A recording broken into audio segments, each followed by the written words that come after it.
So at that time, you get that the 305 kids, which may not have had network, if you multiply that figure by the maximum number of votes available, you will find that the 700, if you multiply that, you'll get a figure of about 213,500 votes. That's the maximum that could be transmitted, not 2 million votes.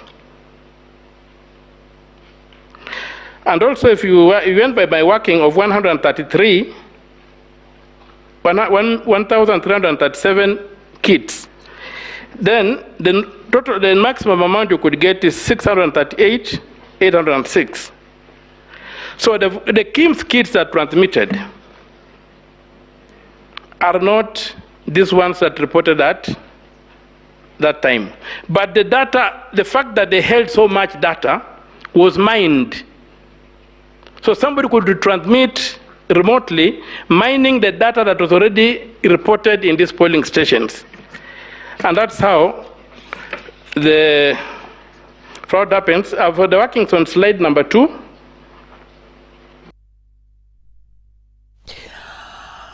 Tusalie kule mtazamaji. Wakili wa Raila Odinga na Martha Karua James Orengo ameitaka mahakama ya juu kutoruhusu matokeo yaliyotokea katika tume IEBC kuenda hivyo bila kuadhibiwa. Akizungumza wakati wasilisho lake la mwisho wakati wa kuweza kusikizwa kwa ombi la uchaguzi wa urais, Orengo amesema kwamba mahakama kuu ndio mlinzi wa katiba ya Kenya, na iwapo mahakama haitaingilia kati, tume huru ya uchaguzi na uratibu wa mipaka nchini IEBC itasalia kuweza kugawanyika pakubwa. Was not abused by the going-ons in the Electoral Commission, and by dint of the comments that were made by the court at that time, at least a few people were taken to court, although that case is still going on. I think this court, and reading the Supreme Court Act, Section 3, together with Article 259 of the Constitution, which talks to how this Constitution should be interpreted, and more particularly when it says, in a manner as defenders and protectors of this Constitution. You, with respect, cannot allow what has happened at IEBC to go without some kind of action in the line, and without that being done, this commission, which has got the protection of the Constitution, without the court making some interventions, it still be a divided commission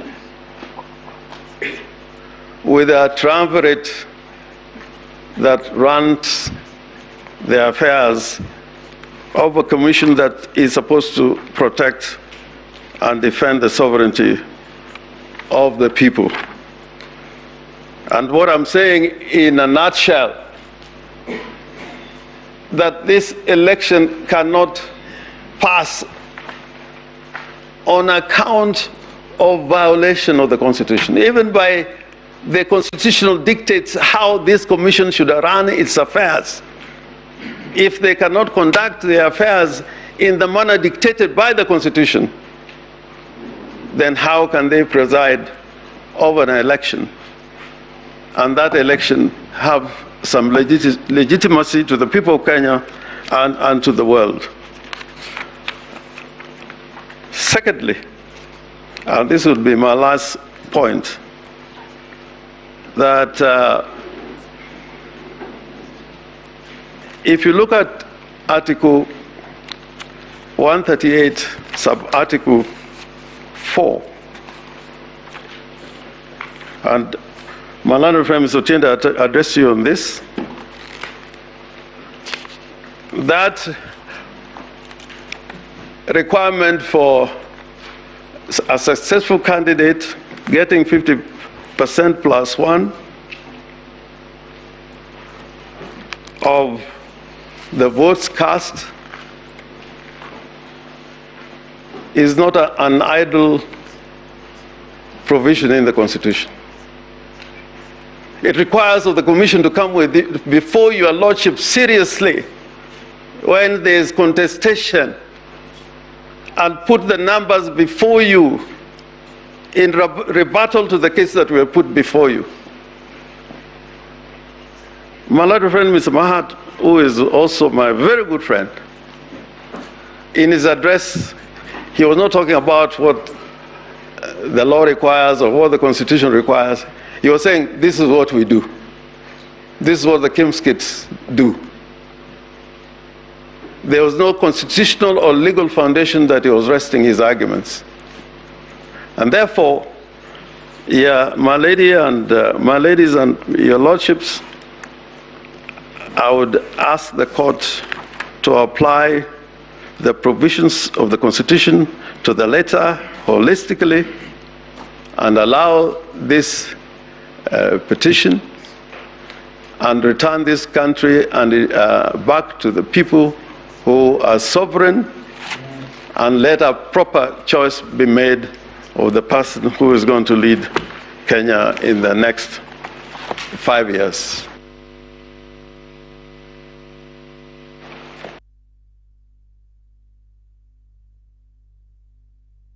Naam, tukitoka mahakamani tuendelee na taarifa zetu, na kwamba imebainika kuwa viwango vya uzalishaji wa zao la mahindi katika kaunti ya Bungoma vimerudi chini kwa kiwango kikubwa kutokana na wengi wa wakulima kukosa kulima ama kupima udongo, yani soil testing, mabadiliko ya tabia nchi na hali ya anga. Mtazamaji, mwandishi wetu kutoka katika eneo la Mlima Elgon, Pati Makoha Mamai na taarifa zaidi.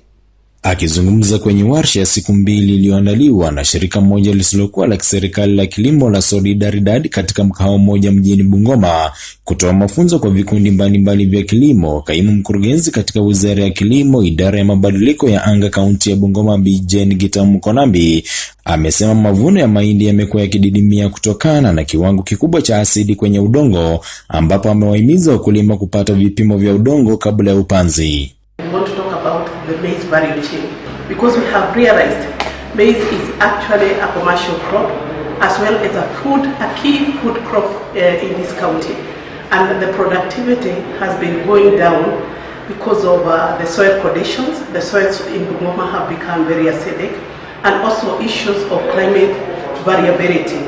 So the production per acre, actually the potential is about 18 to 25 bags per acre, but what our farmers are giving us as per now is between 8 and 12 bags per acre. That means if we can work on improving productivity, we can be able to achieve the objective. So the main objective of Solidaridad is actually increasing productivity. Afisa katika shirika la kilimo la Cereals Growers Association, Walter Mukabwa, akihoji kuwa wengi wa wakulima wa zao la mahindi hawafahamu aina ya mbolea ya kunyunyizia zao hilo, japo afisa katika shirika la Solidaridad Emmanuel Ochola akidokeza kuwa mafunzo hayo yatasaidia kuimarisha zao hilo. Farmers are just doing a lot of guesswork in terms of the fertilizer to use. Most of the farmers are still sticking on DAP. And yet, from most of the studies done by the ministry and even other recognized institutions show that in Western region, most soils are acidic, and therefore we need to reverse the situation by adding more calcium to the soil so that it can condition the soil and allow the nutrients that are now supplemented to the soil to get accessed by the plant. So hii mradi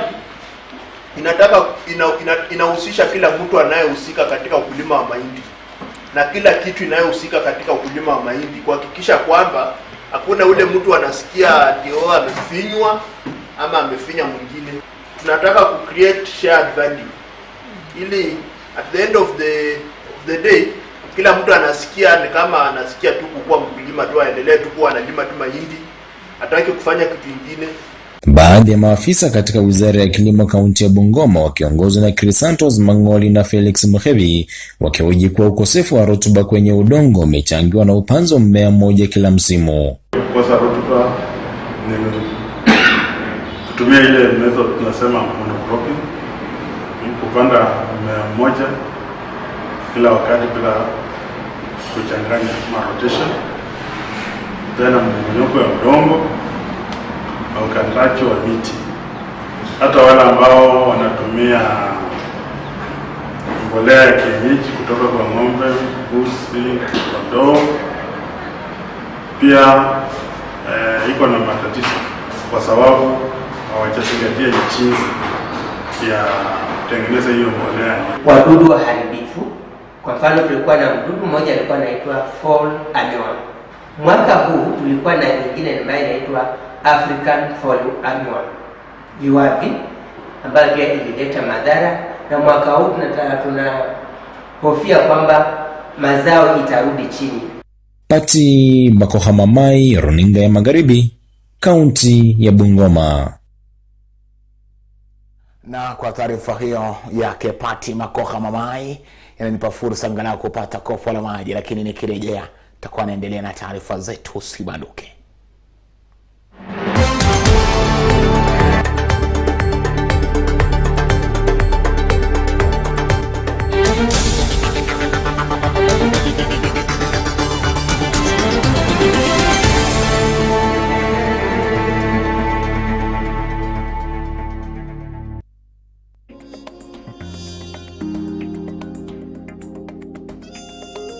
Are you looking for trendy and classic collection with ladies, gents, and children at affordable prices? It's elegant, smart, flashy, looking gorgeous for every lady out there.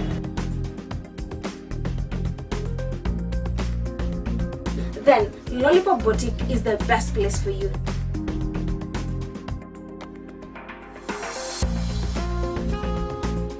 Giving you the elegant look that brightens your day.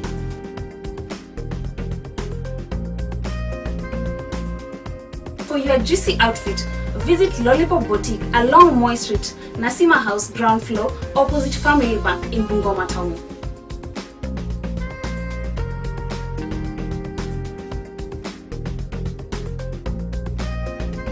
For more information, call us on 0721 41 4212.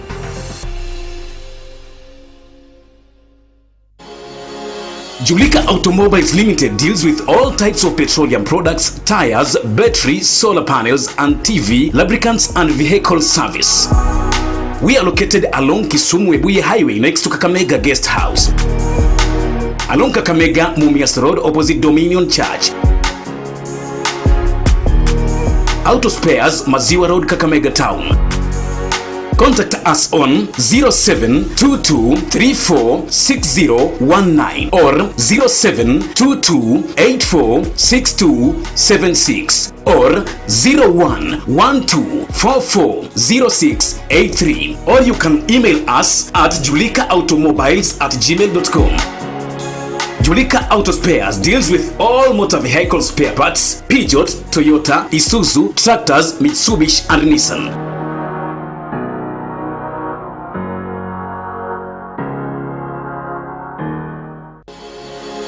Julika Automobiles Limited deals with all types of petroleum products, tires, batteries, solar panels, and TV, lubricants, and vehicle service. We are located along Kisumu-Webuye Highway next to Kakamega Guest House. Along Kakamega Mumias Road opposite Dominion Church. Auto Spares.